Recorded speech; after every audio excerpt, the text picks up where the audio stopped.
थेट कणकवलीमध्ये कणकवली मतदारसंघामध्ये भाजपच्या उमेदवाराचं पारडं काहीसं जड असल्याचं दिसतंय।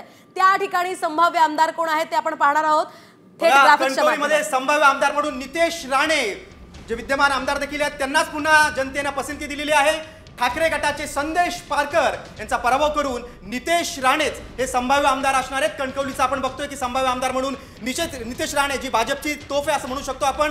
अगदी आक्रमक नेते, आक्रमक आमदार म्हणून त्यांची ख्याती आहे राज्यामध्ये आणि संभाव्य आमदार म्हणून कणकवलीचे त्यांच्याच नावाला कणकवलीच्या जनतेने पसंती दिल्याचं आपल्याला पाहायला मिळतंय। संदेश पारकर ठाकरे गटाचे उमेदवार त्यांनी देखील जोर लावला होता, मात्र नितेश राणेंचा विजय झाल्याचं आपल्याला दिसतंय। संभाव्य आमदार म्हणून नितेश राणेंचंच नाव पुढे आलेलं आहे। एकूणच नितेश राणे हे खरं तर हिंदुत्वाच्या मुद्द्यावर प्रचंड आक्रमक पाहायला मिळत होते।